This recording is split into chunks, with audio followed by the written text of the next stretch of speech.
है फोरेका का आउटलेट, जो सत्यम भंडारी, रोहित और मोहित ने जो एक नया अपना वेंचर स्टार्ट किया है एग्रीकल्चर से रिलेटेड, कृषि उत्पाद से रिलेटेड, जो तेल का है। और मैं भी आज यहाँ पे पहुँचा हूँ। ये है देहरादून में किशन नगर चौक के पास में। तो आज हम जानेंगे कि इन तीनों दोस्तों ने कैसे कैसे करके किया। तो ये है इनकी मशीन, जहाँ पे ये कोल्ड प्रेस ऑयल निकालते हैं, और ये है इनका डिस्प्ले।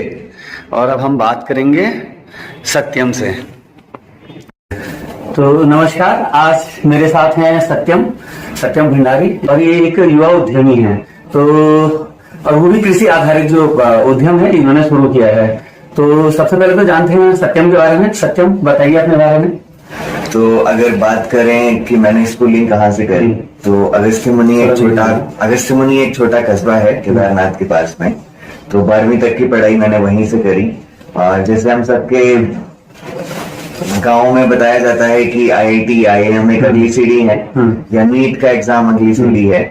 तो यही करने कुछ एक हफ्ते के लिए बस में कोटा गया, और तापमान में इतना अंतर था और चीजों में इतना अंतर था कि वहां मन लगा नहीं। उसके बाद DST की एक इंस्पायर स्कॉलरशिप मुझे मिली, जिससे मैंने department of science and technology, तो उसकी टॉप 1% आई, जो स्टेट बोर्ड में नंबर लाते थे 12th क्लास में, उनको वो स्कॉलरशिप मिलती थी। शायद अब भी मिलती होगी।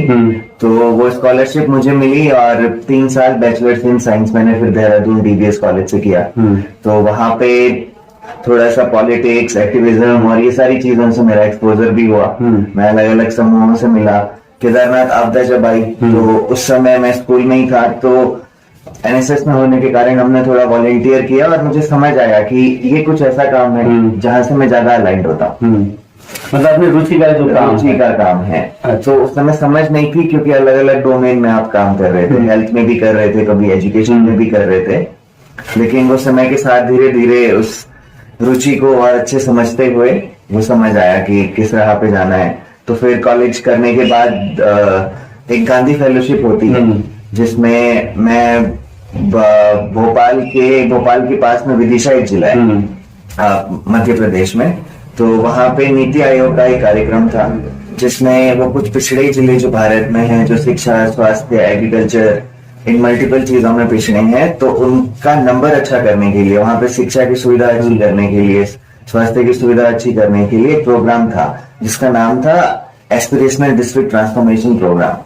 तो गांधी फेलोशिप का उसके साथ एक तरीके से कोलैबोरेशन था, और मैं एक ब्लॉक पूरा देखता था। तो मेरे पास 462 सरकारी स्कूल थे, वो एक मिक्स कम्युनिटी थी, और वहां पे 1000 से ज्यादा टीचर्स थे, जिनके साथ हमें ट्रेनिंग करनी होती थी। ब्लॉक लेवल के और डिस्ट्रिक्ट लेवल के जितने भी अधिकारी थे, चाहे वो डिस्ट्रिक्ट मजिस्ट्रेट हो, इन सबके साथ हमें बातचीत करके एक प्लान, एक रूपरेखा बना के वो स्कूल में इम्प्लीमेंट करना होता था।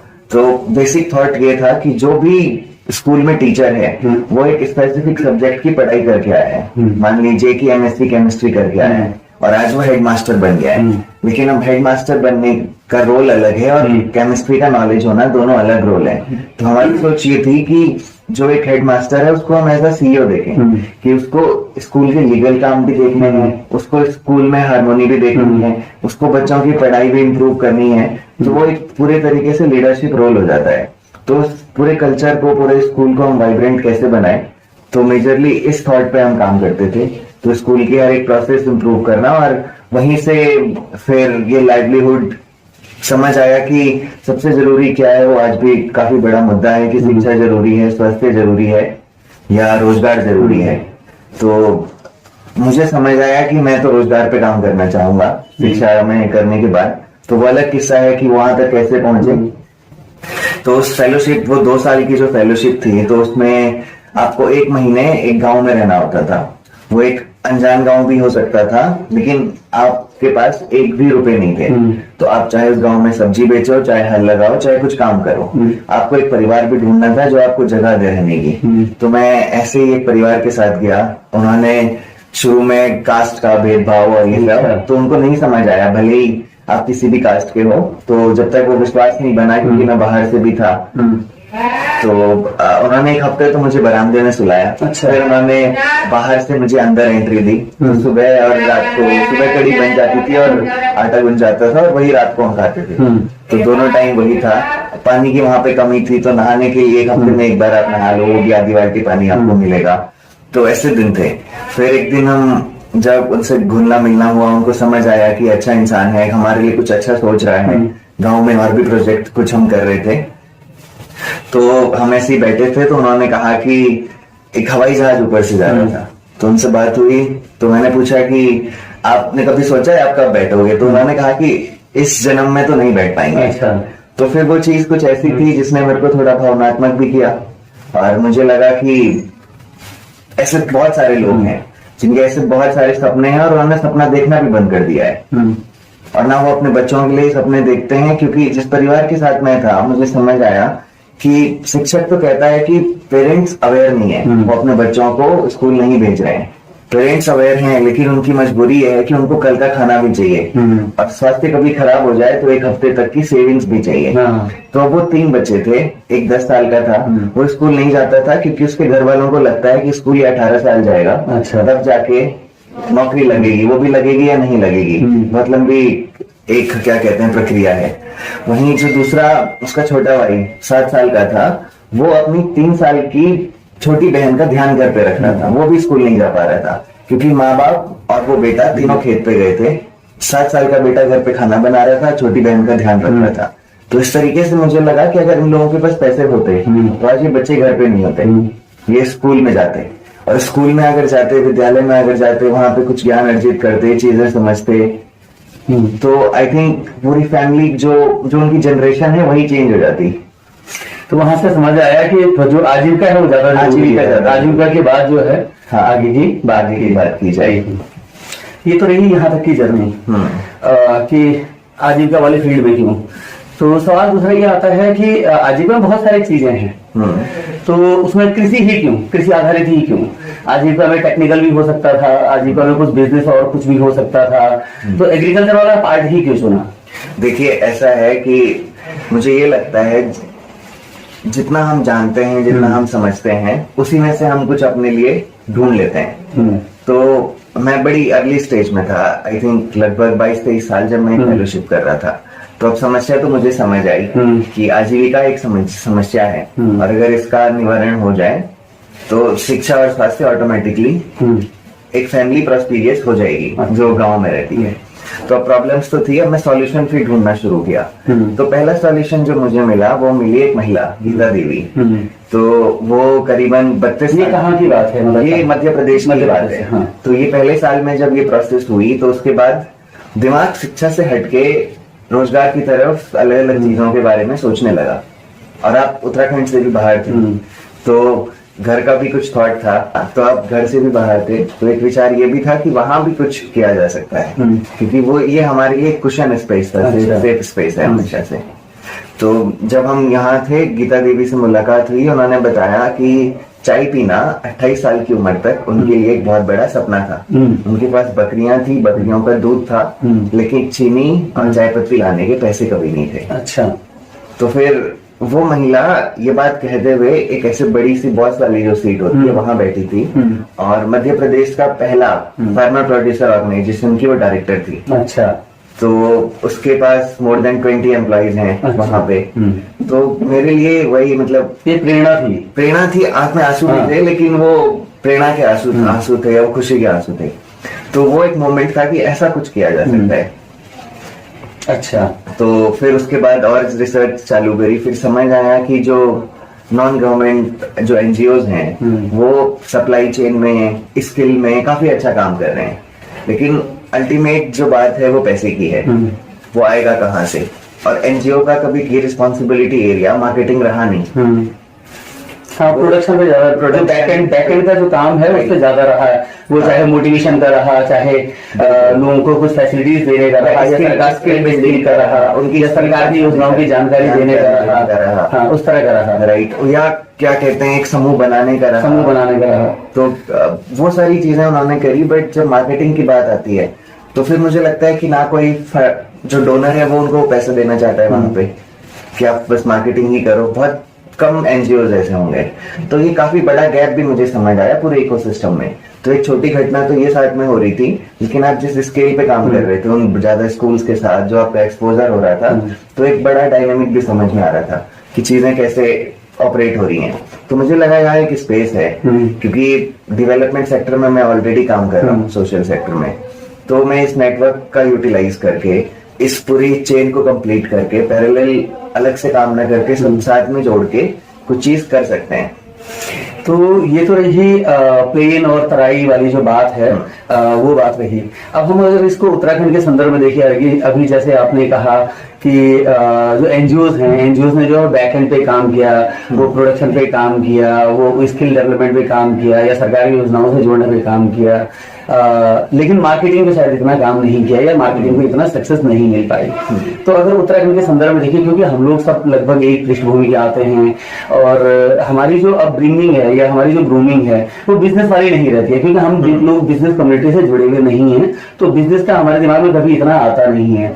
और एक तो बिजनेस, और दूसरा जो है एग्रीकल्चर से जुड़ा हुआ, और तीसरा जो आपने जो शुरुआती दौर में जो काम किया है उत्तराखंड में, चाहे वो शुरुआत आपने मंडवी से, झिंगुरी से, इन चीजों के मार्केट से की, जो हमारी जो परंपरागत जो 12 नाजा हैं। तो मुझे याद है कि जब जो 12 नाजा वाली किताब तुम ले गए थे, और उसको पढ़ने के बाद तुम्हारे शायद कुछ और कॉन्सेप्ट भी क्लियर हुए होंगे, तो उससे कितना फायदा मिला, या ग्राउंड लेवल पे काम करने का क्या फायदा मिला इसमें उत्तराखंड के संदर्भ में? देखिए, पहली चीज तो ये है कि मैं पहले वाले सवाल का कुछ और जवाब रह रहा था कि हमने यही एग्रीकल्चर क्यों चुना। हाँ। तो ये चुनने के 2 रीजन थे। एक तो मैंने बताया कि हमारा एक्सपोजर ऐसी चीजों से हुआ कि गाँव में एग्रीकल्चर ही मेजर हो जाता है, या आर्टिसनल काम ही मेजर हो जाता है। उनका जो मेन रोजगार का जो जरिया है, या जुड़ाई रहने का जो जरिया है, वो एग्रीकल्चर ही है। विचार यही था कि अगर लार्ज स्केलेबल परिवर्तन लाना है, तो लगभग गांव में तो 80% परिवार अभी भी खेती कर रहे हैं, भले ही नेशनल एवरेज आपका 50-60 हो, पर गांव में तो 70-80% वही कर रहे हैं। तो अगर वहां कुछ चेंज, वहां कुछ परिवर्तन लाया जा सके और वो रेप्लिकेट किया जा सके, हम ये नहीं कहते कि हम सब कुछ खुद करेंगे, बट एक मॉडल हम क्रिएट कर सकें और फिर उसको हम आगे बढ़ाएं, तो वो विचार से और जनसंख्या देख के कि वो किस रोजगार में ज्यादा है, एग्रीकल्चर और लेबर वर्क में, तो वहां हमने कुछ ढूंढने की कोशिश करी। फिर आपका अगला सवाल एक बार उत्तराखंड से जुड़ा हुआ था। तो अब उत्तराखंड हमारे लिए, बच्चा बड़ा होता है तो पहले वो घर के अंदर ही दौड़ भाग और ये सब करता है, तो हमें लगा कि हमें बस जुनून था, विल पावर थी, बट अनुभव नहीं था इतना। तो हम 4 दोस्त मिले, हमने बात करी आपस में, और सबने कहा कि हाँ, दिल से तो हम सोचते हैं कि पहाड़ में कुछ रोजगार के साधन तो क्रिएट किए जाने चाहिए, पर वो कैसे होंगे? सबसे पहले शायद हमें खुद के लिए भी करने पड़ेगे। 4 दोस्त माने एक सत्यम तुम हो गए, एक रोहित हो गया, मोहित हो गया, और एक बंगाल से एक महिला थी हमारे साथ, ऋतुपर्णा। हाँ, तो हम 4 दोस्त मिले और फिर हम सब ने सितंबर 2020 में ये सब करना शुरू किया। हमने एक ब्रांड बनाया, हार्ट एंड हिल्स। तो दिल पहाड़ में ही था, क्योंकि हम बाहर कई सालों से थे घर से। तो वो करने के बाद सबसे पहले हमें लगा कि हमें समझना चाहिए चल क्या रहा है। कुछ भी शुरू करने से पहले समझना बहुत जरूरी है कि चल क्या रहा है। तो हमने लगभग उत्तराखंड के 13 जिले घूमे। हम लेफ्ट राइट सेंटर जितने भी लोग हैं सबसे मिले, जितनी कंपनीज यहाँ पे चल रही हैं उनसे मिले, जो एनजीओ यहाँ पे चल रहे हैं, पर वो उन लोगों से मिले स्पेसिफिकली जिनके इंटेंशन उत्तराखंड को लेके, जिनके इंटेंशन रोजगार का क्या कहते हैं सृजन करने को लेके।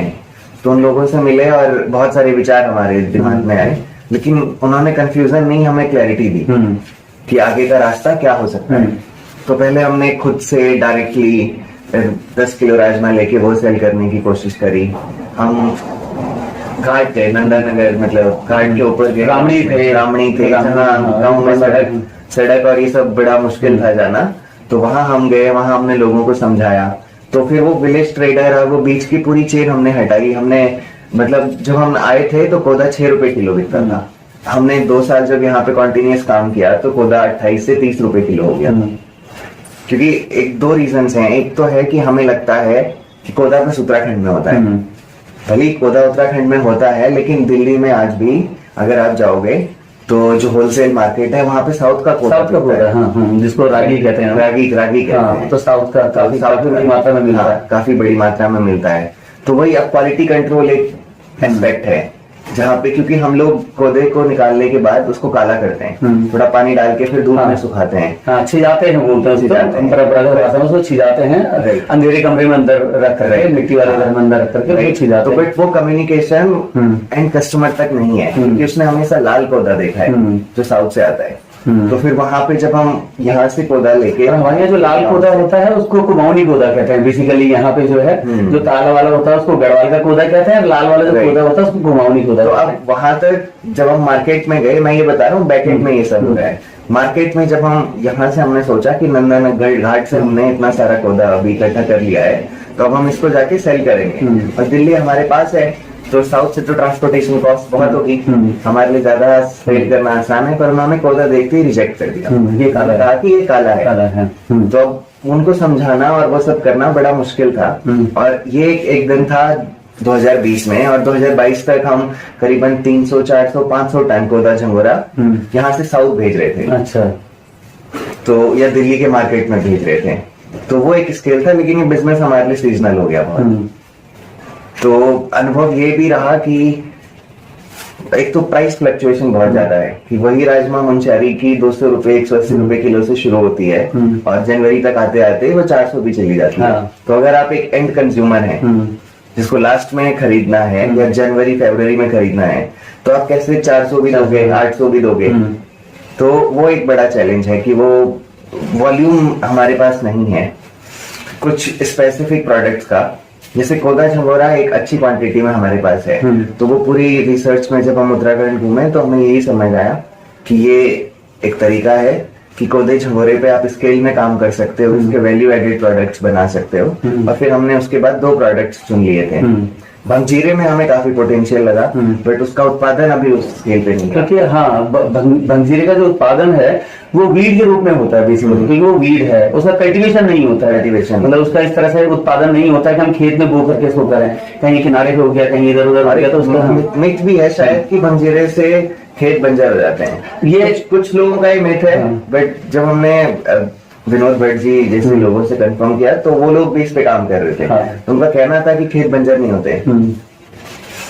अच्छा, ये तो सवाल रहा कोदे झंगोरे का। इसके अलावा और किन किन कमोडिटीज में तुम लोगों ने काम किया? मतलब कोदे झंगोरे के अलावा जो अभी तक तुमने काम किया है, किसके मार्केटिंग में, किसके उसमें काम किया है? कोदे झंगोरे के अलावा हमने बुरांस का जूस बनाया, हमने माल्टे का जूस बनाया, और ये बनाते बनाते हमें प्रोसेस भी समझ आई कि वो जूस में बस जूस तो 5-10% है, उसमें चीनी और पानी है। फ्लेवर है, कलर है। तो हमें पता चला कलर एजेंट कहाँ से मिलता है। फिर ये सब करने के बाद हमारा विचार पहले दिन से ये था कि रोजगार के साथ हम साफ खाना, शुद्ध खाना और ट्रांसपेरेंट खाना भी प्रोवाइड करें। तो जूस हमने जो बनाया, हमने उसमें 50% जूस मिलाया, और कॉस्ट बहुत ज्यादा नहीं आती अगर आपका इंटेंशन सही है कस्टमर को सही चीज देने का। और वो जूस हमारा काफी अच्छा भी चला माल्टे का उस समय। अच्छा, तो ये जूस पे हमने काम किया। इसके अलावा हमने दालों पे काम किया, लगभग सारी की सारी दालें हमने मार्केट करी। हमारे कुछ क्लाइंट थे पूरे पैन इंडिया में, हम ऑनलाइन शिपिंग और ये सब कर रहे थे। लेकिन ये बिजनेस, इसमें संघर्ष ये रही कि ये बिजनेस हमारे लिए सीजनल हो गया, क्योंकि आप गाँव से लाके फिर गाँव से आप उसको एक जिले के लेवल पे लाओगे और वहां से फिर ऋषिकेश लाओगे, क्योंकि ट्रांसपोर्टेशन की सुविधा और वो पहाड़ों की जो दिक्कतें हैं, पहाड़ी की जो समस्याएं हैं। अब अगला हमारा जो मेरी इच्छा है जानने की, तो ये सारी प्रोसेस भी सारी जानने की, और हम किस में आगे बढ़े, क्या करें। तो फिर आप राजस्थान गए, राजस्थान में आपने वहां के फार्मर के साथ में काम किया, तो फिर ऑयल पे कैसे शिफ्ट हुए? बिल्कुल, तो अब देखिए, पहले तो इनसे विचार क्लियर था कि तो जो राजस्थान और ऑयल सीड पे शिफ्ट होने वाला जो है वो किस तरह, क्योंकि हमारे यहाँ जो चीजें हैं, उसके बाद आप ऑयल सीड पे चले गए। देखिए, सबसे पहले तो हम बहुत मिडिल क्लास फैमिली से आते हैं, चारों को फाउंडर्स। तो हमारे पास बहुत पैसे नहीं थे। थोड़े बहुत कुछ लोगों ने हमें सपोर्ट किया, और कुछ 50-60 हजार 1 लाख रुपए हमारे पास थे। उसमें हमने बिजनेस शुरू किया, 5 लाख से उसको 30 लाख ले गए, और 30 से उसको 40 तक ले गए। और फिर हमें ये समझ आया कि 2 साल करते करते कि इससे हमारे खर्चे तो नहीं निकल रहे, क्योंकि यहाँ भी वेयर हाउस का किराया देना था, उधर गांव में भी जाने का किराया देना था। और हमेशा गांधी जी ने एक बात कही है कि अगर आप कुछ चेंज लाना चाहते हो, अगर आप रिफॉर्मर हो, तो आपको कभी एक्सपेक्ट नहीं करना चाहिए जिसके लिए आप भला कर रहे हो कि वो आपका साथ होगा, क्योंकि अगर वो ऑलरेडी ये चाहता तो वो चेंज हो चुका होता। तो कम्युनिटी से भी उतना स्ट्रॉन्ग रिस्पॉन्स नहीं था, पर ये गांधी जी की हमेशा बात मुझे याद रहती थी कि लोग कैसा भी बिहेव करें, कैसा भी व्यवहार करें, आप उनके भले के लिए कर रहे हो, उनके इंटेंशन आपका क्लियर है, तो चीजें अलाइंड हो जाएंगी। तो अब ये 2 साल करते करते हमें समझ आया कि ये बस अक्टूबर से लेके जनवरी तक का बिजनेस हो रहा है, और साल भर हमारे पास बहुत कुछ चीजें नहीं थी करने को। और हमारा विचार क्लियर था कि हम एनजीओ की तरह वहां जाके फिर से ग्राउंड से बेसिक चीजें नहीं बिल्ड करेंगे, जहां वो धागा छोटा है उसको वहां से आगे शुरू करेंगे, अगली सीढ़ी से ऊपर जाएंगे।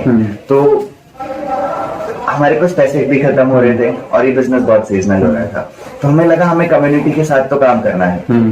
और ऐसी कम्युनिटी जब हमने ढूंढना शुरू किया तो हमारे एनजीओ के काफी मित्रों से हमें समझ आया कि चंबल जो इलाका है, पानसिंह तोमर वगैरह, तो वो इलाका जहाँ राजस्थान, उत्तर प्रदेश और मध्य प्रदेश बॉर्डर शेयर करते हैं, वहां पे कुछ किसान हैं, वो पहले बागी थे, वाला इलाका आदिवासी, बिल्कुल। तो पहले वो बागी थे और उसके बाद उन्होंने सबसे पहले तो वहां पानी पहुंचा, क्योंकि वो डांग क्षेत्र है, जैसे हमारे यहाँ पहाड़ कहते हैं, तो वहाँ टॉप हिल वाले एरिया को डांग कहते हैं। तो वहां सबसे पहले पानी पहुंचा तो उन्होंने 1-2 क्रॉप और करनी शुरू करी। अब वो क्रॉप वो नेचुरली कर रहे हैं, वो नेचुरल फार्मिंग कर रहे थे, पर उनको प्राइस की समस्या आ रही थी, क्योंकि जो पास की मंडी थी उसको नेचुरल और पेस्टिसाइड वाले में वो फर्क नहीं करता। फर्क जो करता है वो शहर में बैठा आदमी है, जिसको ऑर्गेनिक चाहिए। तो वहां तक कैसे कम्युनिकेशन पहुंचाया जाए। और यहाँ का हमारा पहला एक्सपीरियंस था कि सप्लाई में जितनी हम ऑर्डर्स ले आए थे, उतनी सप्लाई हमारे पास अवेलेबल नहीं थी। तो हमें सबसे पहले ये भी सॉर्ट किया कि पहली गलती जो करी है घर के अंदर, वो सॉर्ट करनी है कि सप्लाई की कोई समस्या ना हो। तो वहां पे सरसों और ये सब चीजें ओवर द ईयर साल भर हमें मिल जाती हैं। अच्छा, तो विचार शुरू हुआ कि कम्युनिटी के साथ ही काम करना है, और थोड़ा एनजीओ का भी सपोर्ट था कि आप अगर इनके लिए फॉरवर्ड लिंकेजेस बिल्ड कर सकते हो। तो डिसीजन तो बड़ा मुश्किल था, बट समय ऐसा था कि अगर आप डिसीजन नहीं लेते तो आप फेल हो जाते। तो हमने उस फेलियर से सीखा भी, और विचार यही था कि जिस दिन हम समृद्ध होंगे वहां पे, उस दिन फिर हम वापस रूट्स की तरफ आएंगे, और फिर यहाँ पे इस बार मार्केट से शुरू करेंगे और फिर सप्लाई तक जाएंगे। ना कि जितना गांव में है वहां से सब पहले इधर लाएंगे, पहले मार्केट बनाएंगे, कस्टमर्स बनाएंगे, और उसके बाद जितने किसान हैं उनसे डायरेक्टली परचेज करके, उनको राइट इनकम प्रोवाइड करके, उनको प्रॉफिट, उनके साथ प्रॉफिट शेयर करके, उनका फिर कलेक्टिव बना के, उनकी ही खुद की फैक्ट्री लगा के। तो ये ओवरऑल विचार है। तो फिर वहां पे जब हम गए तो कुछ 6000 किसान नेचुरल फार्मिंग कर रहे थे। अब समस्या ये थी कि एक एक किसान से लेना मुश्किल होता है बिजनेस के एस्पेक्ट से, और दूसरा अगर आप देखो तो इंडिविजुअल किसान के लिए एक फैक्ट्री सेटअप करना या रोजगार के खेती के अलावा अलग तरीके ढूंढना बड़ा मुश्किल हो जाता है। तो उनके पास जो बीज थे वो सरसों का था, पीली सरसों था, मूंगफली था। तो हमें लगा कि क्या कर सकते हैं। तो तेल की एक प्योरेस्ट फॉर्म थी कोल्ड प्रेस्ड ऑयल, जिसको कहते हैं, जो बहुत कम तापमान पे तेल निकलता है। अब मैं आपको रिफाइंड और कोल्ड प्रेस्ड में अंतर समझाता हूँ। सबसे पहले जैसे पहले बैल घूमते थे, और कोलू जो इसको कहते हैं, तो कच्ची घानी का ऑयल। तो पहले बैल घूमते थे, और बैल घूमने के कारण आराम से वो घूमता था, उसमें फ्रिक्शन तो होता था लेकिन तापमान नहीं बढ़ता था, जिसमें तेल के पोषक तत्व।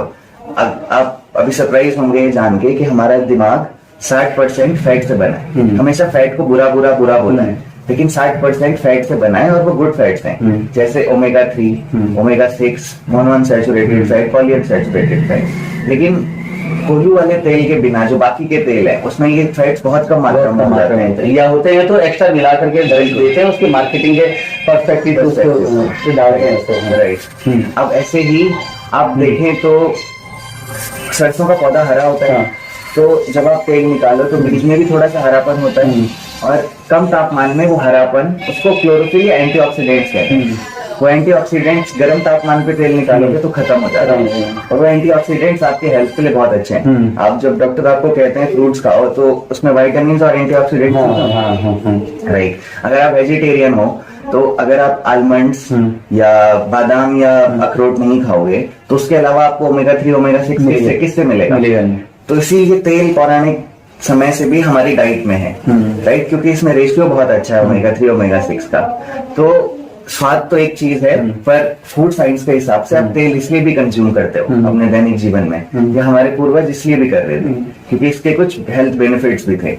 तो अब वो चीजें आते आते रिफाइंड ऑयल तक आ गई। तो सबसे पहले कोल्हू से तेल निकलता है, कोल्हू में सबसे कम तेल निकलता है, इसीलिए कोल्हू क्वांटिटी में कम होता है, कोल्हू का तेल महंगा होता है। सिमिलरली 100 किलो में बस कोल्हू में 25 से 30 किलो तेल निकलेगा, ठीक है। मान लीजिए कि एक सरसों के दाने में 1 किलो में सरसों के दाने में 48 या 46 या 42% तेल है। उस 42 में से बस आप 28% ही निकाल पाओगे कोल्हू में, क्योंकि आपने तापमान नहीं दिया। तो जो निकला वो बेस्ट ऑयल निकला।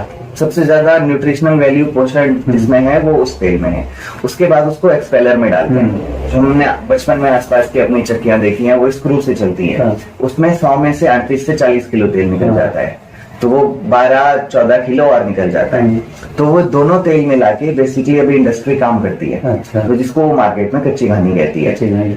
तो उससे तेल में खुशबू भी रहती है, अरोमा भी रहता है, प्लस दूसरा भी रहता है। हम कहते हैं कि हम देखने में भी अलग लगता है। हाँ, हम कहते हैं कि हम बस कोल्हू का देंगे, जो शुरू में पहली बार बीज को दबा के जो निकला है, हाँ, वो देंगे। और उसकी थोड़ा सा कीमत बढ़ जाती है क्योंकि उसकी क्वांटिटी कम निकलती है। अब रिफाइंड ऑयल कैसे निकलता है? पहली बार तेल निकला, दूसरी बार तेल निकला, और एक्सपेलर में भी आप एक बार नहीं डालते बीज को, आप उसको 5-5 बार जो खली बन जाती है उसको निचोड़ना शुरू करते हो।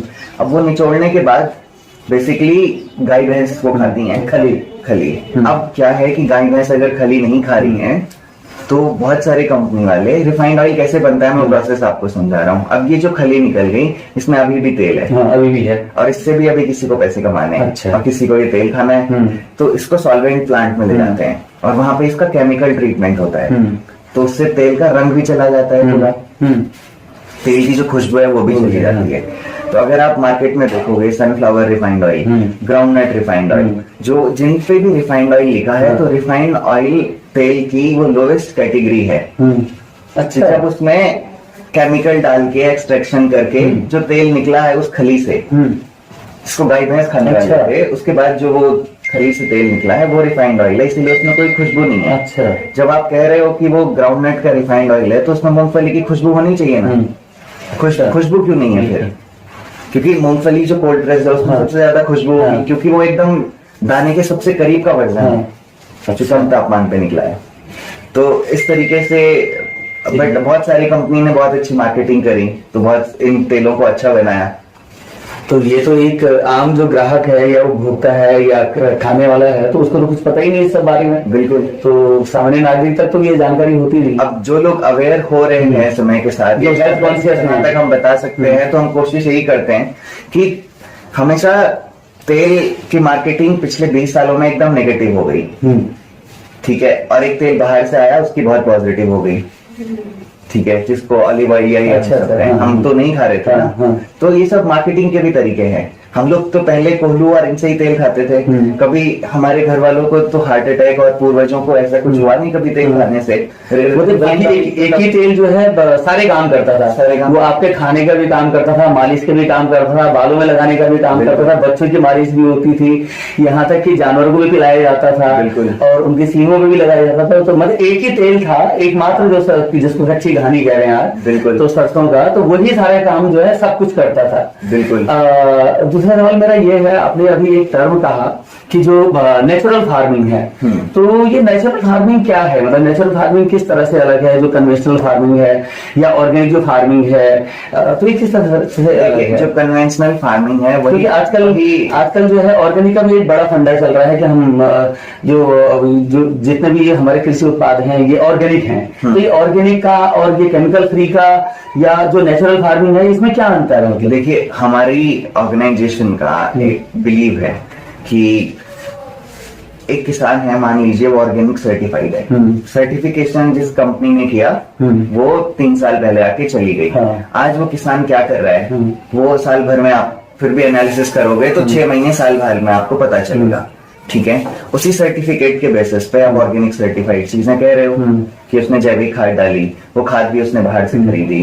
पर हमारा मानना है कि कन्वेंशनल फार्मिंग या नेचुरल फार्मिंग जिसको कह रहे हैं, अगर उस किसान के पास गाय भैंस हैं जिससे गोबर आएगा, जिससे खाद बनेगी, अगर उसके पास वो पूरा इकोसिस्टम है, उसके पास जमीन है, उसके पास बीज है, पुराना बीज है, तो उस तरीके से जो वो पूरे इकोसिस्टम कर रहा है, अगर वो टमाटर से और इनसे नीमास्त्र ऐसे बहुत सारे नेचुरल फार्मिंग में घर पे ही खाद बनाई जाती है, मार्केट से आप कुछ भी नहीं खरीदते, ना पेस्टिसाइड, ना यूरिया, ना डीएपी, आप घर पे ही सब बनाते हो, ना ही जैविक खाद भी मार्केट से नहीं खरीदते। तो वो पूरा इकोसिस्टम जिस किसान के पास होता है, एक तो सबसे पहले वो किसान को हम मानते हैं कि वो जैविक नेचुरल फार्मिंग कर रहा है, क्या कहते हैं, प्राकृतिक खेती कर रहा है, प्राकृतिक तरीके से।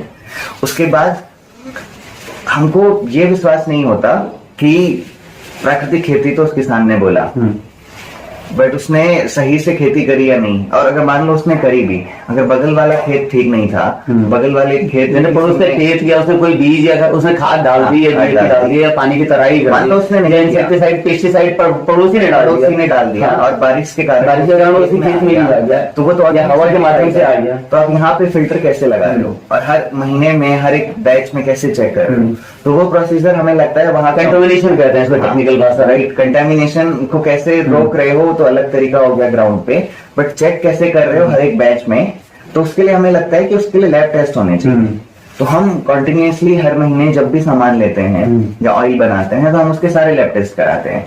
तो हम क्योंकि ऑर्गेनिक सर्टिफिकेशन एक महंगी प्रक्रिया भी है, हाँ, वो बल्कि किसी कंपनी को आप उसकी फीस दे रहे हो उसके मॉनिटरिंग के लिए, उसका पूरा एक उनका जो वो होता है फील्ड जो इंस्पेक्टर होता है, तो वो अपनी फीस लेता है बाकायदा, उसकी पूरी जो फार्म डायरी है वो मेंटेन करनी होती है, करने तो किसान को ही होती है, लेकिन उसको सर्टिफाई करना होता है उसे कि वो सर्टिफाई करेगा। वो किसी भी तरीके का जिस तरह का एक सर्टिफिकेशन जो प्रोसीजर है किसी भी, चाहे सरकार का हो कंपनी का हो, वो उनका भी उसी तरह का है। हिंदुस्तान में कुछ कंपनियां हैं जो ये करती हैं। बिल्कुल, तो अब यही इसमें विचार ये है कि हम ये नहीं कह रहे कि ऑर्गेनिक सर्टिफिकेशन गलत है या ऑर्गेनिक फार्मिंग गलत है, हम ये कह रहे हैं कि हमारा विश्वास नेचुरल फार्मिंग में है। ये ट्रूथफुल आप ऑर्गेनिक कह सकते हो उसको, प्राकृतिक तरीके से जो हो, और कोई पूछे कि जैविक भारत के FSSAI के फूड सर्टिफिकेशन की जो एजेंसी है जो फूड का लीगल ये सब चीजें देखती है, तो वो एजेंसी जिन टेस्ट को बताती है, एक जैविक भारत के जो टेस्ट हैं वो हम सारे टेस्ट करवाते हैं, तो वो प्राकृतिक खेती में भी कुछ नहीं निकलता। तो हमारा फेथ ये है कि हम जो किसान उगाए उससे ले और फिर हम उसके सैंपल का एक टेस्ट कराएं। और हम, क्योंकि ऑर्गेनिक सर्टिफिकेशन एक बहुत महंगी प्रक्रिया है, बहुत महंगी प्रक्रिया है एक कंपनी के लिए भी और जो किसान है उसके लिए भी, बेसिकली किसान के लिए ज्यादा है। भले ही जो एंड यूज जो कंज्यूमर है वो एक बार के उसको एक जो क्लास है वो उसको पे भी कर ले, लेकिन किसान कैसे करेगा उसको? बिल्कुल, और किसान के कंट्रोल में सब कुछ नहीं है ना, वो ऑलरेडी इतना धैर्यवान व्यक्ति है कि वो 6-6 महीने अपनी फसल के लिए इंतजार कर, और हम आजकल हमारे पास इतना समय नहीं है कि हम आधे घंटे में खाना बना सकते, वो हम जोमेटो स्विगी कर ले। तो जो इतना धैर्यवान व्यक्ति है वो अपना प्रोफेशन करता रहे, हमें हमारे लिए जो चीजें कर रहा है, तो उसके लिए उसका प्रीमियम मिलना भी चाहिए, विचार वो भी है, और उसके पैसे व्यर्थ भी नहीं जाने चाहिए। क्योंकि अल्टीमेटली किसान अगर बेहतर होगा तो पूरे देश का जो समाज है वो ज्यादा बेहतर होगा। तो ये तो रही केमिकल फ्री और ऑर्गेनिक, ट्रूथफुल ऑर्गेनिक, या जो भी टर्म आपको नेचुरल फार्मिंग का हो, तो ये उसकी बात। और आपका उसको चेक एंड बैलेंस करने का जो तरीका है वो उसका लैब टेस्ट है। तो हम 2 तरीके के टेस्ट कराते हैं, एक तो बीज का भी कराते हैं जिसमें बीज में क्या क्या केमिकल्स किसान डाल सकता है खेत में, क्या क्या बगल से आ सकते हैं, वो सब टेस्ट होते हैं, और वो हर महीने हम अपडेट करते हैं। उसके अलावा तेल का टेस्ट करवाते हैं हम, भले ही सारा तेल इन हाउस निकालते हैं, पर फिर भी क्योंकि हम विश्वास करते हैं कि बस कहने से सब कुछ नहीं होता, तो हम वो थर्ड पार्टी को भेजते हैं जो NABL सर्टिफाइड लैब होती है। तो वहां पे हम अपना टेस्ट करवाते हैं जिसमें मिलावट है या नहीं, तेल में आयोडीन की मात्रा कितनी है, पेरोक्साइड कितना है, एसिड वैल्यू कितनी है, झाग कितना बनेगा, तो मल्टीपल टेस्ट होते हैं, क्योंकि उसको इंग्रेडिएंट्स आपको लिखने भी होते हैं। बिल्कुल, और तेल में 1% मिलावट नहीं करते। आप अगर देखोगे तो बहुत सारी जो रिफाइंड ऑयल या कोई भी ऑयल आप ले रहे हो, आप देखना कि आप बोलोगे तेल में झाग नहीं बनता, पर कभी कभी तेल में झाग बनता है। वो हटाने के लिए बहुत सारी कंपनीज एंटी फोमिंग एजेंट मिलाती हैं। तो आप नेचुरली झाग तो बनेगा ही, क्योंकि थोड़ा बहुत मॉइस्चर जहाँ होगा तो वहाँ झाग बनेगा, और कम तापमान पे तेल निकला है तो ज्यादा चांसेस हैं कि थोड़ा सा झाग बनेगा। और वही है ना कि जो प्राकृतिक चीज होगी, जैविक चीज होगी, वो जल्दी खराब होगी। हाँ, जिस सेब का ट्रीटमेंट हुआ होगा वो तो एक महीने 2 महीने ऐसे भी रखो तब भी उस पर कुछ नहीं होना। लेकिन जो एकदम प्राकृतिक तरीके से होगा सेब है, वो तो उस पर तो कीड़े लगेंगे। कोई चीज आप खुली छोड़ोगे तो उस पे लग जाता है ना कीड़े। तो वही थॉट है। तो अब एक मिथ ये भी है कि तेल में झाग बन रहा है तो खराब है, या इसका रंग ऐसा क्यों है, क्योंकि हम कई सालों से रिफाइंड और वही सब खा रहे हैं।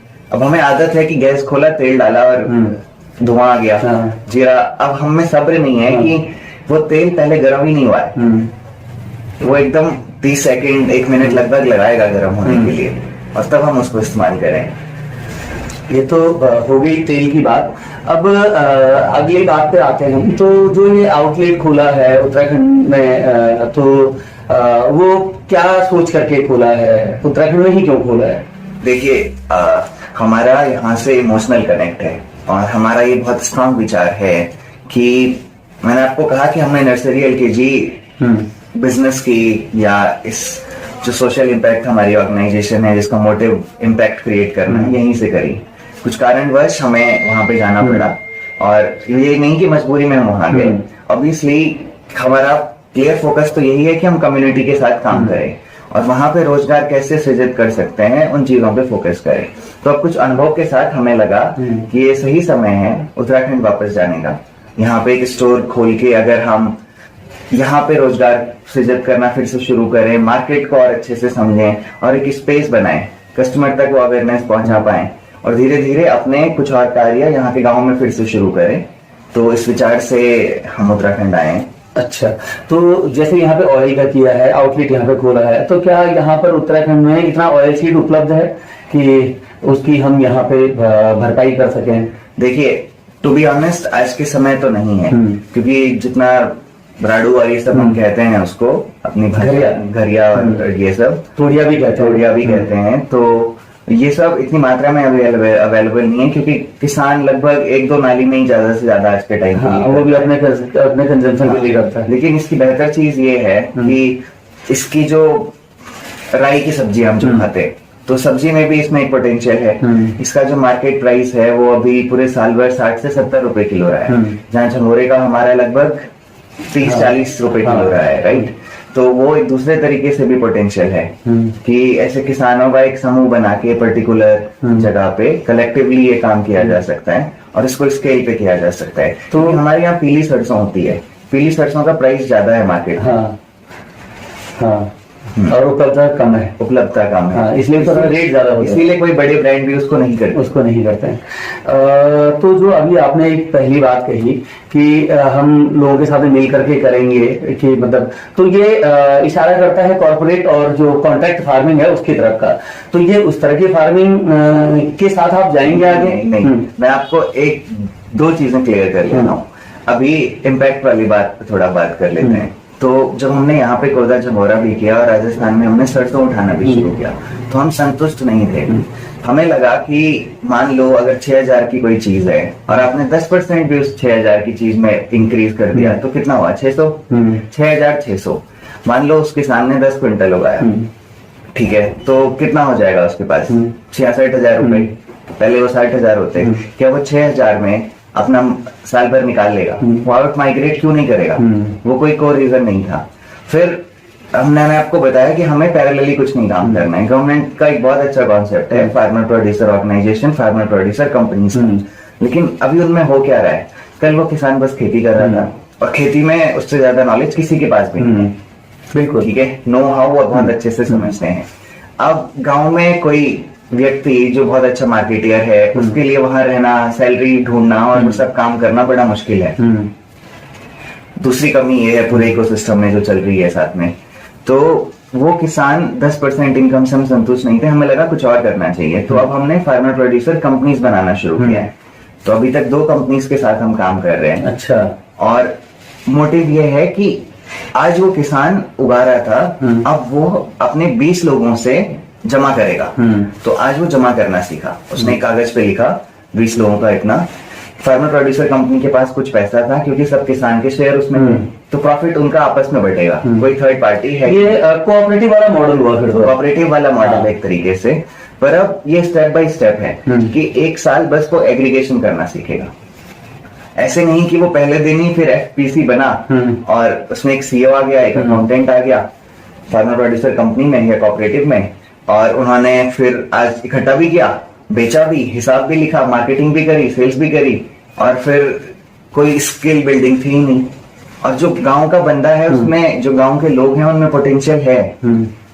मतलब हर एक आदमी हर एक चीज सीख सकता है, बस हमें सही आदमी, क्योंकि बहुत सारी महिलाएं हैं जो बहुत अच्छा बोलती हैं, क्या वो सेल नहीं कर सकती गांव में? तो उनको बस वो डायरेक्शन, वो समझाने की तो जरूरत है। तो हमारा विचार ये है कि ये प्रोसेस बाय प्रोसेस हम इसको बनाते जाएं कि वो अपनी खेती से तो कमाए, उसके बाद उससे कोई माल भी खरीद ले, वो उन्हीं की कंपनी हो जो उनसे चीट भी नहीं करेगी, फिर वो अपनी कंपनी की एक फैक्ट्री लगाए। तो अभी हम फैक्ट्री लगाने तक पहुंच चुके हैं, हमने उनकी फैक्ट्री भी वहां पे लगा दी है और अब हम उनसे तेल खरीदते हैं। तो अब हुआ क्या, एक तो 5,000 रुपए का जब बीज बेचना था तो किसान की कंपनी ने उनको 5500 भी दिए। अच्छा, ठीक है। अब वो मार्केट बस उनको, किसान को लेकिन बेचना था क्योंकि उसको अपनी बेटी का शादी करानी थी, उधार देना था, तो उसने तो मार्च अप्रैल में बेच दिया। अब वही बीज उस फार्मर प्रोड्यूसर कंपनी ने, जो उनकी कंपनी थी, क्योंकि उसके पास पैसे थे, क्योंकि सब किसानों ने जमा किए थे, उसने वो बीज अगस्त में बेचा। अच्छा। उसने वो 7,000 रुपए क्विंटल बेचा, तो 1500 रुपए का मुनाफा सीधे सीधे प्लस ये हो गया। अब वो जो तेल निकाला उस कंपनी ने, उस तेल में भी 30 रुपए पर लीटर कमाए, तो अब वो इनकम बटेगी किसमें? और जो तेल निकालने के लिए जो मशीन ऑपरेटर था वो भी वही किसान थे। ये तो अच्छी बात है। और जैसे अभी आपने कहा कि महिला कुछ समूह में अच्छा बोलती हैं तो मार्केटिंग क्यों नहीं कर सकती, तो मैं देखता हूं जैसे कि अगर उत्तराखंड को हम देखें तो कोई गांव, कोई मोहल्ला ऐसा नहीं होगा जहां एसएचजी नहीं बनी होंगी, वो किसी भी योजना की होंगी। बिल्कुल, वो आपकी स्वर्ण जयंती स्वरोजगार योजना की होगी, ब्लॉक से जो बनी होंगी, वो जलागा में बनी होंगी, वो स्वजल में बनी होंगी, वो बहुत सारी जो स्वयंसेवी संस्थाएं, एनजीओ हैं, उनके द्वारा बनी होंगी। मुझे लगता है कि मतलब एक एक महिला कई समूहों में है। बिल्कुल। तो क्या ये उत्तराखंड में इन समूहों के साथ में संभव है? अगर ये करना चाहें तो किस तरह से आप लोगों से जुड़ सकते हैं, या इनको किस तरह से ये इस काम में आपके साथ में साथ आ सकते हैं? देखिए, मैं तो अभी काम में साथ कैसे आ सकते हैं उस पर अभी थोड़ा और विचार और अध्ययन की जरूरत है। लेकिन हम बेसिक बात मैं कहूँ कि मान लो कोई अचार बना रहा है, ठीक है, किसी महिला को बनाना पसंद नहीं है लेकिन बोलना पसंद है, तो वो राइट अलाइनमेंट है रिसोर्सेज का कि जो जिसमें बेहतर है। मान लो कोई महिला इंट्रोवर्ट है, वो नहीं सबके सामने बात कर सकती, लेकिन वो अचार बहुत अच्छा बना सकती है, तो हम अलग अलग तरीके से रिसोर्स अलाइन करके, ऐसे नहीं कि हम सबके साथ ही एक साथ ही इम्प्लीमेंट करें, ऐसा संभव नहीं है। स्मॉल इज ब्यूटीफुल के कॉन्सेप्ट के थ्रू हम एक मॉडल तो डेवलप करने की कोशिश करें, जहां बस उन 5 महिलाओं का ग्रुप बनाएं, जिसका एक तो हिसाब किताब बहुत अच्छा है, एक जो बोलने में बहुत अच्छी है, एक जिसको डिजाइनिंग बहुत अच्छी आती है, एक जिसको बनाना बहुत अच्छा आता है, एक जिसको बाहर में नेगोशिएशन करने आते हैं, सामान सस्ता खरीदना आता है। तो अगर ये सब में पोटेंशियल है ना, इसको थोड़ा सा बढ़ाने की जरूरत है, उनको उस तरीके से समझाने की जरूरत है। पोटेंशियल सब में है, लेकिन इसको बस अच्छे से समझाने की जरूरत है। क्योंकि मुझे लगता है कि जो उत्तराखंड के जो महिलाओं के जो समूह हैं, वो मूलतः सिर्फ पैसे जमा करने का काम कर रहे हैं, बल्कि उस पैसे से जो उनको प्रोडक्टिव काम करना चाहिए वो प्रोडक्टिव काम नहीं कर रहे हैं, जिसको इनकम जनरेशन एक्टिविटीज में शामिल होना चाहिए था, तो वो किसी भी रूप में उसमें नहीं लगा रही, बल्कि उनको लगता है कि हमने महीने के जो 100 रुपए 50 रुपए जो भी हम महीने के जो जमा कर रहे हैं वही हमारी सबसे बड़ी पूंजी है। एग्जैक्टली, जबकि उसकी जो फिलोसॉफी है, जो आइडियोलॉजी है, वो नहीं है। किसी भी समूह की फिलोसॉफी वो नहीं है कि आप इकट्ठा हो और 10 20 रुपए 50 रुपए वो 100 रुपए जमा करे, वो नहीं है। वो इसलिए है कि वो जो समूह है अपना कोई अगर रोजगार सृजन का कोई काम कर रहा है तो उस रोजगार सृजन के काम में उस पैसे को लगाए, चाहे वो मार्केटिंग में लगाए, चाहे वो प्रोडक्शन में लगाए, चाहे वो ट्रांसपोर्टेशन में लगाए, चाहे घरों में कोई सामान ला करके, कोई मशीन ला करके वो लगाए, उसके लिए वो पैसा है। तो वो भी मुझे लगता है कि एक बहुत बड़ी जरूरत है कि उन समूहों के साथ में इस चीज को क्लियर करने की कि आपका जो पैसा है आपने जो बैंक में रखा हुआ है, आप उसको जो, क्योंकि आप जो बैंक में रख रहे हैं तो बैंक में आपको मुश्किल से क्या है 4-5% शायद बैंक में उसमें सेविंग में उसको मिल रहा होगा। जबकि बैंक में अगर हम ये देखें, इसको ब्रॉडर सेंस में देखें, उत्तराखंड के ही पूरे संदर्भ में देखें, तो हर गांव से कोई ना कोई समूह 2-3-4 समूह जरूर होंगे और उनका पैसा बैंक में जमा होता है। सवाल ये भी बनता है कि वो बैंक में पैसा, इतना पैसा, क्योंकि अगर एक समूह का भी 1 लाख रुपए है, 50,000 है, 2 लाख रुपए है, तो इतने सारे गांवों का, इतने सारे समूहों का कितना पैसा वहां जमा होगा और आखिर उस पैसे का हो क्या रहा है? क्योंकि बैंक तो बैंक है, तो बैंक के पास में जो पैसा जमा हुआ तो वो भी तो आगे किसी और को दे रहा है, वो किसी और को दे रहा है, वो हो सकता है किसी बड़े बड़े पूंजीपति को दे रहा है और वो दे रहा है 14% में और हमको मिल रहा है 3-4% जो मिल रहा है। तो क्योंकि उस पैसे का भी हम जो है सही सदुपयोग नहीं कर रहे हैं, तो क्या इस दिशा में काम करने की जरूरत है? देखिए बिल्कुल, पर हमारा फंडामेंटल विचार यही है कि चीजें स्टेप बाय स्टेप होती हैं, सब एक साथ नहीं होती। तो जो मेरा कहना था कि सबसे पहले तो वो एक समूह में देखना पड़ेगा, या उन 5 समूहों में से एक महिलाएं मिला के देखनी पड़ेंगी, क्योंकि वो 5 महिलाएं अगर आगे चल के, मैं चीजों को ऐसे देखता हूँ कि हमारे यहाँ जो मशीन ऑपरेटर आज आया है, कल वो फैक्ट्री इंचार्ज होगा। अच्छा। क्योंकि वो मशीन चलाना जानता है और वैसे 10 लोगों को और ले आएगा। तो वही महिला जो मार्केटिंग में बहुत अच्छी है आज, कल वो मार्केटिंग हेड होगी। मान लीजिए किसी बड़े CLF की, क्लस्टर लेवल फेडरेशन की, या और बड़े स्केल पे, जिले लेवल पे, और उसके साथ वो अपनी 10 महिलाओं को और जोड़ेगी, क्योंकि वो टैलेंट, उस तरीके के टैलेंट को ढूंढ लेता है। राइट। तो विचार ये है कि पहले तो सबसे पहले लोग अलाइन, आज हमारी कंपनी चल रही है तो क्यों चल रही है? क्योंकि हम ऐसे लोग अलाइंड हुए हमसे, या हम लोग ऐसे जुड़े हैं, तीनों के तीनों या चारों के चार, कि हम वो काम कर पाते हैं जो हमें दिया जाता है। ठीक है, हम अपने काम में काम चोरी नहीं करते, हम ओनरशिप से करते हैं और हमें उसका इंसेंटिव भी मिलता है। ये कुछ मुझे मॉडल जो लग रहा है, तो ये कोऑपरेटिव के जो कुछ मॉडल के जो हमारे पास में एग्जांपल है, जैसे अमूल है, अमूल जो वर्गीस कुरियन जी का जो एक वो था, मतलब वर्गीस कुरियन के नाम से तो सभी जानते हैं, तो उनका जो आइडिया था, उन्होंने जिस तरह से उसको एस्टेब्लिश किया। लिज्जत पापड़ अपने आप में एक एग्जाम्पल है, बिल्कुल। और धारा रिफाइंड भी इसमें एक था, अभी भी काम कर रहा होगा। हाँ, अभी तो मदर डेयरी है, मदर डेयरी भी इसी तरह से काम कर रही है। तो ये बात हम इसलिए कह रहे हैं कि जो सामान्य समझने वाले लोग हैं वो भी समझे कि ये मॉडल कौन सा मॉडल है। और हमारी जो सबसे नजदीकी है तो जो हिमाचल है, तो हिमाचल में LPS करके कहते हैं, लाहौल पोटैटो ग्रोअर कोऑपरेटिव जो सोसाइटी है, तो वो भी इसमें काम करती है, और वो खासकर करती है कहाँ पे, जो लाहौल स्पीति वाला जो इलाका है वहां पर करती है। तो वो भी कुछ इस तरह से काम कर रही है। तो कुछ आपका जो मॉडल है वो उसी तरह से काम कर रहा है। अब हम आगे बढ़ते हैं इस बात पे कि आपने यहाँ पे आउटलेट खोला, उसका खोला, आपने उसका नाम फोरेगा रखा। फोरेगा का क्या असर है? एका एक संस्कृत शब्द है। हाँ। एक होना। तो हमारा जो कॉन्सेप्ट है, हम सबसे पहले किसान को प्राकृतिक खेती का इनपुट है ना, वहां से शुरू होता है, बीज से शुरू होता है, और जब इसका अल्टीमेट प्रोडक्ट आप रेडी है, जो फाइनल प्रोडक्ट है, फिनिश गुड रेडी है, वो एंड कंज्यूमर तक हम डायरेक्टली पहुंचा रहे हैं। तो हमारा विचार ये है कि जो वो पूरा गोला है ना, वैल्यू चेन जिसको कहते हैं, जिसमें सप्लाई भी है, मार्केटिंग भी है, सेल्स भी है, और फिर क्या कहते हैं, प्रोडक्ट का कंजम्पशन भी है, तो वो पूरा हम एक साथ करते हैं। और हमारी स्टोरी बड़ी ट्रांसपेरेंट है। इसमें ये नहीं है कि मार्केटेड एंड पैकेज बाय कुछ और हो रहा है, कि मार्केटिंग पैकेजिंग कोई और कर रहा है, तेल कहीं और बन रहा है, सीड कहीं और से आ रहा है। हमारी स्टोरी बड़ी ट्रांसपेरेंट है और इंटेंशन बड़ा क्लियर है जो हम कर रहे हैं। आपका जो पूरा जो कॉन्सेप्ट है वो आपके नाम में ही है, फॉर एका, यानी एक होने के लिए, एक होने के लिए हम चारों लोग हम थे। तो फॉर का 4 भी एक तरीके से आप कह सकते हो। तो फॉर एका का मतलब यही है कि हम कमिटेड हैं एकता के लिए, और वो पूरी वैल्यू चेन को एक साथ जोड़ने के लिए। तो मैंने आपको बताया कि वो हम हर तरीके से जोड़ रहे हैं। एक, हम शुरू से फिर से स्क्रैच से सब शुरू नहीं कर रहे, जहां तक जो धागा खींच गया है उससे आगे। तो वो पूरी वैल्यू चेन को हम ऐसे कंप्लीट कर। अभी क्योंकि मैं फिर एक पुरानी बात पे, आपकी जो पुरानी बात थी कि गांधी जी ने कहा था, बिल्कुल, तो ये गांधीयन फिलोसफी कहाँ से इन्वॉल्व हो गई इसमें, और ये आपको किस तरह से मोटिवेट करती है? आई थिंक ये हमारे कल्चर में हम ऐसे ही बड़े हुए हैं। पहले गांधी जी बस 2 अक्टूबर तक सीमित हो जाते थे, और उस दिन कुछ ऐसे गाने होते थे जो अच्छे लगते थे। लेकिन जब मैं गांधी फेलोशिप में गया, गांधी को पढ़ा, उनके पर्सनल एक्सपीरियंसेस को पढ़ा, कि एक बार जो अनुभव कर लेते हैं वो बार बार वो गलतियां नहीं दोहरा रहे हैं, और अनुभव में उनका जो यकीन है। फिर नॉन वायलेंस जो एक तरीका है, जिसने लगभग वर्ल्ड के 22 देशों को आजादी दिलाई। पहले 2 ही तरीके थे, या तो आप हार मान लो या आप बंदूक उठा।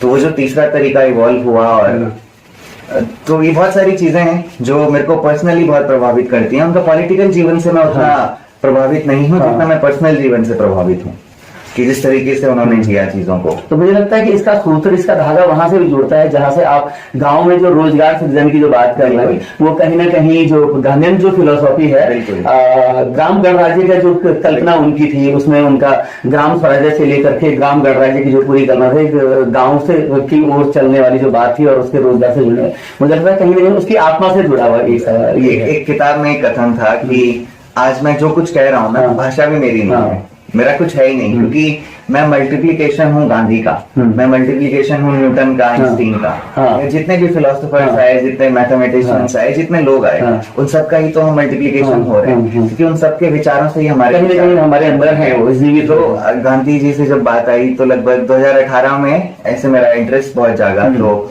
मैं वर्धा होके आया हूँ। तो वैकल्पिक तरीके से कैसी चीजें बनाई जा सकती हैं गांधीयन फिलॉसफी पे, तो वैसे वर्कशॉप कॉन्क्लेव में अटेंड करके आया। वर्धा में 1942 क्विट मूवमेंट शुरू हुआ था, वो नागपुर के पास में है, तो वहां मैंने गांधी जी को देखा, उनकी 5 तालीम जो तरीके हैं, वो स्कूल, तालीम वाले स्कूल अभी भी बहुत सारी जगह काम कर रहे हैं। बिल्कुल, तो वो सब नई तालीम से नाम से, नई तालीम के नाम से। और इसके अलावा गांधी आश्रम जहाँ है अहमदाबाद में, तो वहां मैंने 2 दिन बिताए। तो कंटिन्यूस उनके साथ एक तरीके से, मतलब क्या कहेंगे उसको, वार्तालाप रहा कि खुद तुम समझते रहे, खुद के साथ अनुभव करते रहे और उसको रिलेट करते गए चीजों से। तो आज के संदर्भ में देखें तो ये फिलोसफी, गांधीयन फिलोसफी कितने प्रासंगिक है, मतलब कितना प्रासंगिक लगता है आज जिस तरह से चीजों को वो किया जा रहा है, तो उसमें कितना प्रासंगिक है आज के दौर में, और खासकर युवा पीढ़ी में अगर देखा जाए तो? अब देखिए, गांधी, कल ही मैं एक वीडियो देख रहा था जिसमें था कि गांधी विध्वंस का नहीं, गांधी क्या कहते हैं, निर्माण की। एग्जैक्टली। तो जब भी निर्माण होगा तो गांधी वहां होंगे, गांधी को आप नहीं हटा सकते कहीं से भी। तो मुझे लगता है गांधी दुनिया को जिन कोर चीजों की जरूरत है, हो सकता है उसको बोलने का तरीका थोड़ा सा चेंज हो गया हो। अब हम नॉन वायलेंस को एम्पैथी के हिसाब से, कि दूसरे को समझा जाए, वैसे थोड़ा ट्रीट करने लगे हों, बट कोर चीजें जो वो बता के गए हैं, जो तरीके विरोध के वो समझा के गए हैं, मुझे लगता है वो आज भी बात, जो उसकी सोल है वो हमेशा जिंदा रहेगी, वो उसकी फॉर्म बदल सकती है। विचार को आप कैसे खत्म कर सकते हो? तो ये तो फिलोसफी की बात होगी। अब आगे आपकी क्या योजना है? आगे देखिए, किस तरह से देखते हैं आने वाले 5 साल बाद, आप कैसे देखते हैं अपने आप को, और ये क्या क्या योजनाएं कि क्या करेंगे? देखिए, सबसे पहले तो मार्केट कभी आपके कंट्रोल में नहीं रहता, है ना। तो जो चीजें आपके कंट्रोल में रह सकती हैं वो है बैक एंड प्रोडक्ट की क्वालिटी और कम्युनिटी जिनके साथ आप काम कर रहे हो, इन अ वे, ठीक है। तो अब विचार ये है कि सबसे पहले देहरादून में एक मार्केट क्रिएट किया जाए और एक ब्रांड बनाया जाए देहरादून से ही निकलता हुआ, और इन लॉन्ग रन फिर हम बहुत सारे और भी प्रोडक्ट्स इसमें ऐड करें जो हमारे पहाड़ी उत्पाद हैं, और वापस जाके जो वो उत्पाद उगा रहे हैं उनके समूह, उनके संगठन पे काम करें, कि वो आज खाली ग्रोवर हैं तो कल वो मैन्युफैक्चरर भी हों, परसों वो ओनर भी हों, और उसके बाद वो मार्केटियर भी हों। तो एंड टू एंड वो काम करें। और अगर हम ये कुछ जगहों पे, कुछ राज्यों में इम्प्लीमेंट कर लेते हैं, तो ये जरूरत नहीं है कि हमें ही सब कुछ करना है, बस एक मॉडल हम बना सकें, डिसएमिनेशन होगा फॉर प्रॉफिट की, प्राइवेट लिमिटेड की, जिसका इंटेंशन, जिसका दिल साफ हो और दिमाग से बिजनेस हो, वो कैसे मिलके एक कम्युनिटी को चेंज कर सकता है, वहां पे कैसे लाइवलीहुड जनरेट हो सकते हैं। तो अभी तक आपको इस पूरी यात्रा में किस किस तरह से सहयोग मिला, किन किन लोगों का सहयोग मिला, और सरकार की भूमिका इसमें क्या है? देखिए, पहले दिन से सहयोग कहें तो बहुत अलग अलग तरीके से सहयोग मिला है। कहीं से हमें फंड्स के तरीके से सहयोग मिला है, कहीं से हमें मेंटरशिप मिली है कि चीजें कैसे होती हैं, कहीं सेल्स एंड मार्केटिंग में हमें रेफरेंसेस मिले हैं। तो सहयोग बहुत सारे लोगों ने हर एक कदम पे बहुत अलग अलग तरीके से किया है। सरकार की भूमिका की अगर हम बात करें तो सरकार अभी तक न्यूट्रल रही है हमारे केस में, क्योंकि हमारा विजन क्लियर है कि हमें जो करना है वो तो करना है ही, तो हम वहां कम सपोर्ट ढूंढते हैं आज की डेट पे। तो यही हमारा एक्सपीरियंस है गवर्नमेंट के साथ अभी तक। हाँ, बाकी कुछ और एनजीओ वगैरह का कुछ और लोग आपको मदद मिली है? बिल्कुल, वो नेटवर्क काफी बड़ा है एनजीओ का, जिनके थ्रू हम बहुत सारे किसानों से और जुड़े, बहुत सारी चीजें हमने सीखी कि बैकएंड में काम कैसे हुआ है। किसी एनजीओ ने हमको ग्रांट भी दिए हैं कि हम ये बिजनेस शुरू करें और इसकी फाउंडेशन हम सेट करें।